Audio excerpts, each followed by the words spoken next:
we've mentioned countless times, we are the home of the Las Vegas Aces. With the season officially tipping off this Saturday, I had the chance to sit down with Gustafson, who just announced the release date for her first book, coming August 20th.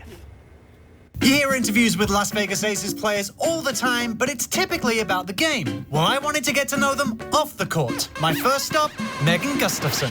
And the Las Vegas Aces win again. Another point for the Aces. Megan with the shot. It's good. Wins the game at the buzzer. Megan, I'm fascinated by the shaping of you as a person. Clearly comes from your parents, as most people do, but it's almost reflected like to the umpteenth with everything you've gleaned from the sporting aspect to the creative aspect. But I kind of want to go all the way back and do a little rewind. Port Wynn is a million miles away, figuratively and literally, from Vegas. What was that like? I mean, in comparison to where you are now, where your life's taken you, playing in the Olympics, being in Vegas now, what is the place like? Because from what I saw, the population's something like 250 people. Yeah, I'm pretty sure it's actually under 200 now. But I'm just really grateful for where I came from. You know, it's beautiful there. It's up in northern Wisconsin, right next to Lake Superior. So it's a beautiful country, but yeah, there's no stoplights even in the entire county. So it's a lot different from the bright lights of Las Vegas, but I really, had to credit my upbringing and my background. It really just brought that hard work out in me, and it really drove what makes my work ethic what it is today. What was your upbringing like, though? Outside of South Shore High School, yeah, and getting into basketball and volleyball and track and field, everything else you did, which we'll come on to.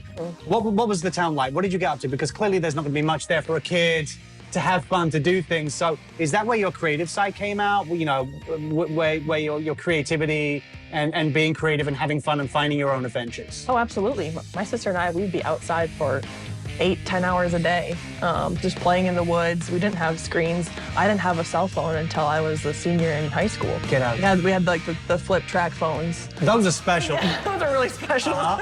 So, we kind of just grew up in nature and just being able to explore different parts of what we love to do. Just with sports, obviously, I grew that of, playing basketball, playing volleyball and track. My love of that came from being in a small town. We had to fill those positions, When I was in 8th grade, we didn't have enough girls for an 8th grade team. So I joined the boys team. So I think a lot of the upbringing helped me to become the whole rounded person that I want to be. Coming from a small town, right, everyone knows everyone. And so to be able to play the game that you love with the people you love was really special to me. But yeah, I think the turning point was 8th grade when I had to play the boys. I had to step up and show what I could do and what I was capable of. And there was one point where the opposing coach in a game during a timeout came up to my coach and said I was being too rough on the boys.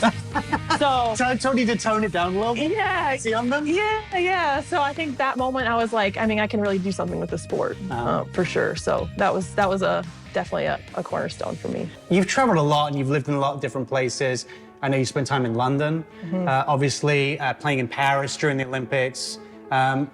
You've traveled over the world. Do you have a favorite place? Do you have a favorite city where you've lived? You don't have to say Las Vegas. Yeah. You can throw that in there if you want, if it's legit. But seriously, you're well traveled. I'm curious to know where you felt most at home outside of your upbringing. Yeah, of course I love Vegas and I love the team here. But I would have to say London was really special for me in a lot of ways. That was my first time winning a European championship. We won the Euro Cup last spring, and that was incredible because it was the first time a British team in history had ever even gone and won a championship, let alone been in the finals or anything like that. And being in London was really special because Queen Elizabeth and the royal family. That's where I found my love of corgis. Yeah, we have to talk about Penny. It's unavoidable. You're a dog mom. I'm a dog dad, and I love the fact that for many people out there love Pancake or Penny, as everyone else knows her. She has her own Instagram. You clearly have a love for corgis and a love for dogs.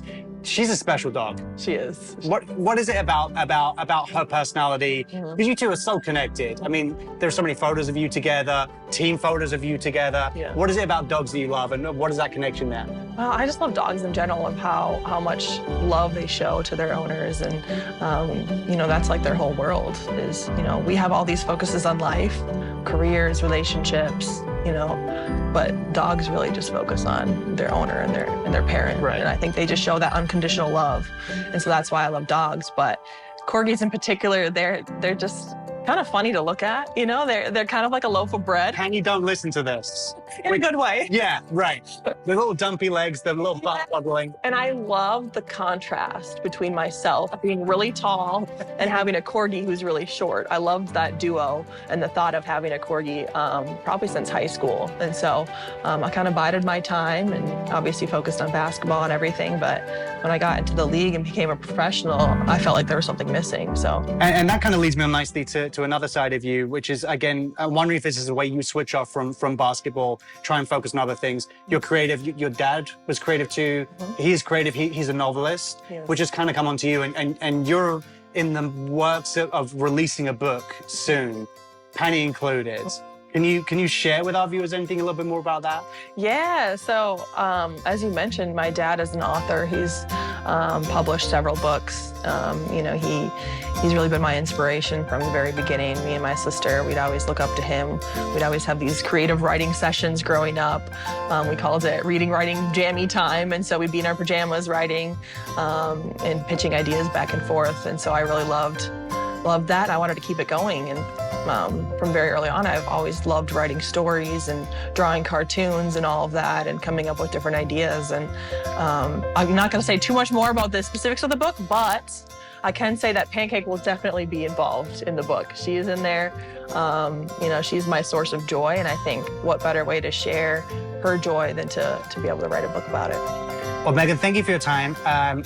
We have to wrap things up now. I feel like we're taking too much of your time, but also not just that, but because we want to get on the floor and play with Penny and say hi to Pancake and congratulate her on all her hard work and getting you here to Las Vegas. So we're excited for the season. We're excited to see where this takes you, and we're looking forward to seeing the book release. And we'd love to catch up more with you about that when it's happening. Sounds good. Thank you so much. Can we chat with an interview with Pancake now?